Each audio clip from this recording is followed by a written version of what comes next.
అంతర్మథనం. మథించటం అంటే చిలకటం అని కదా. పాల సముద్రాన్ని దేవదానవులు అమృతం కోసం మథించారు అని చదువుకున్నాం. మథిస్తూ అంటే చిలుకుతూ ఉంటే అమృతం లాంటివి దొరుకుతూ ఉంటాయి అనుకోవాలి.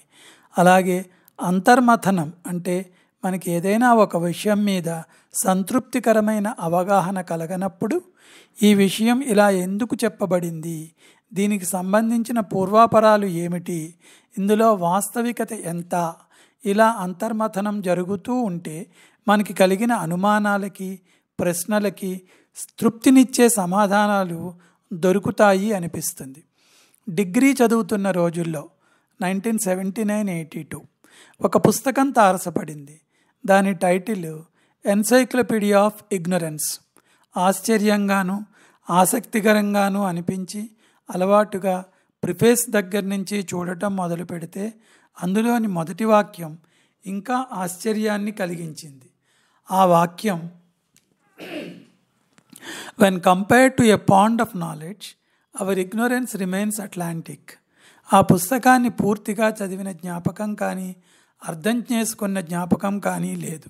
కానీ ఆ బుక్ టైటిల్ అలాగే ఆ ఫస్ట్ సెంటెన్స్ నా జ్ఞాపకాల పొరల్లో ఉండిపోయాయి. ఇది ఎలా సాధ్యం అన్న విషయం మాత్రం నాలో అంతర్మథనం జరుగుతూనే ఉంది. తరువాత తెలిసింది జ్ఞానం అనంతమైనదని. మనలో జిజ్ఞాస పెరిగిన కొద్దీ, జీవితానుభవాల ద్వారా మన పరిణతి పెరిగిన కొద్దీ, విషయాల్ని లోతుగా అవగాహన చేసుకోవాలని తపన పెరిగిన కొద్దీ, అంటే మనలో అంతర్మథనం జరిగిన కొద్దీ ఏ విషయానికి సంబంధించిన జ్ఞానం అయినా ఇంకా పెరుగుతూనే ఉంటుంది అని.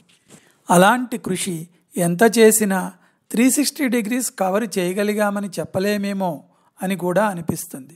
పూర్వకాలంలో ఋషులు చేసిన ఇలాంటి కృషే వేదం, స్మృతులు, పురాణాలు.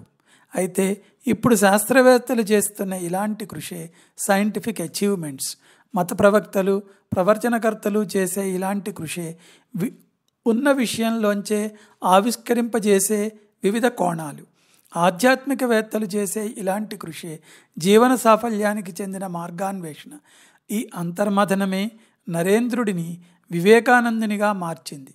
అలాంటి అంతర్మథనం ఏదో ఒక విషయం మీద ఎప్పుడో ఒకప్పుడు ఎంతో కొంత స్థాయిలో అందరిలోనూ జరుగుతూనే ఉంటుంది.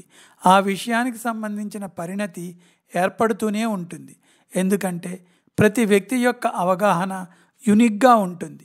చాలా విషయాల పట్ల వ్యక్తుల మధ్య కాన్సెన్సస్ ఉన్నట్లు అనిపించినా అవి బ్రాడ్గా ఉంటాయి తప్ప కొంచెం లోతుగా వెళ్ళేటప్పటికీ అభిప్రాయ భేదాలు కనపడతాయి. అందుకని ఎవరి పరిశీలన వలన ఏర్పడిన అవగాహన వారిదే అయి ఉంటుంది. అంటే ఎవరి అంతర్మథనం వారికే సంతృప్తికరమైన సమాధానం ఇస్తుంది. ఇలాంటివి మన అంతర్మథనం శీర్షికలో ఆవిష్కరించుకుందాం మన స్థాయిలో. శృతిలోనో అంటే వేదంలోనో స్మృతులలోనో ఇలాంటి ప్రస్తావనే ఉంది. భరద్వాజుడు అనే మహర్షి వేదాలలో ఉన్న మొత్తం విషయాలు గ్రహించాలనే ఉద్దేశంతో బ్రహ్మచారిగా ఉండి జీవితకాలం వేదాధ్యయనం చేసి ఇంకా తెలుసుకోవలసినది ఉంది అని ఇంకొక ఆయుష్కాలం వరంగా పొంది మళ్ళీ వేదాధ్యయనం చేస్తే అలా 3 సార్లు జరిగిన తర్వాత అతని వద్దకి ఇంద్రుడు వచ్చి అతన్ని ఒక పెద్ద ఇసుక రాశి వద్దకు తీసుకువెళ్ళి అక్కడ ఒక పెద్ద ఇసుక కొండ, పక్కన 3 పిడికెళ్ళ ఇసుక చూపించి ఆ కొండ వేదరాశి అని, భరద్వాజ మహర్షి అప్పటిదాకా అధ్యయనం చేసింది పక్కన ఉన్న 3 పిడికిళ్ళ ఇసుకి అని చూపించి ఆ విజ్ఞానం యొక్క అనంతత్వాన్ని చూపించి అతడిని శాంతింపజేశాడనేది సారాంశం. అంటే కొండలలా ఉండే నాలెడ్జి పూర్తిగా పొందటం అసాధ్యమని అక్కడ, చిన్న కొలను లాంటి జ్ఞానంలోనే నువ్వు తెలుసుకోవలసినది సముద్రమంత ఉంటుందని అక్కడ చెప్పబడింది. మొత్తానికి నాలెడ్జ్ అనేది అనంతమైనది అని, కానీ మదించిన కొద్దీ పొందగలిగేదని 2 విషయాలు అర్థమవుతాయి. నాలెడ్జ్ అంటే కేవలం అకాడమిక్ రిలేటెడ్ సిలబస్లోంచి పొందేదే అనుకో అవసరం లేదు. ఎవరి స్థాయిలో వారికి వారు తెలుసుకున్న విషయాల మీద కలిగే పరిపూర్ణ అవగాహన, ఆ విషయాలని ఆచరించడానికి ఎలాంటి సందేహం లేని నమ్మకం ఏర్పడటం. ఇక్కడ ఇంకొక చిన్న ప్రస్తావన కూడా చేస్తే బాగుంటుందనిపించింది. స్వామి వివేకానంద చెప్పిన విషయం. Selections from the complete works of Swami Vivekananda అనే పుస్తకంలో ద సీక్రెట్ ఆఫ్ వర్క్ అనే టాక్లో ఆయన చెప్పిన మాటలు. The gift of knowledge is a far higher gift than that of food and clothes.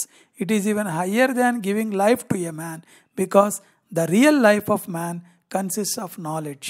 ఇంత చెప్పుకున్న తర్వాత ఒక చిన్న ఉదాహరణ కూడా చెప్పుకుంటే ఈ విషయాలన్నీ ఎలా అన్వయించుకోవాలో తెలుస్తుంది.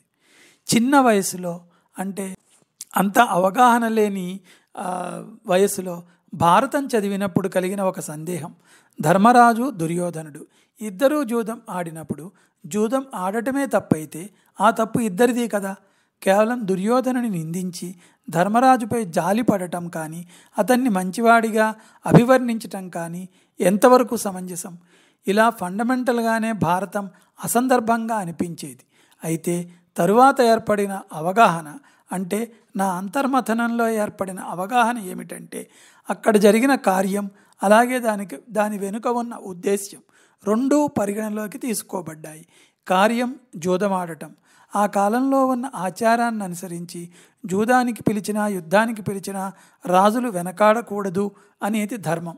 ధర్మరాజు ఆహ్వానింపబడి జూదానికి వెళ్ళాడు, తనంత తానుగా కాదు. వెనుక ఉన్న ఉద్దేశ్యం గురించి చెప్పాలంటే ధర్మరాజు ఉద్దేశ్యం ఆ కాలంలో ఉన్న ధర్మాన్ని అనుసరించటం అయితే, దుర్యోధనుని ఉద్దేశ్యం కపట జూదంలో ధర్మరాజుని ఓడించటం. ఉద్దేశం కపటం కనుక దుర్యోధనుడిది అధర్మం అయింది, ధర్మరాజుది ధర్మం అయింది అనిపించింది తరువాత రోజుల్లో.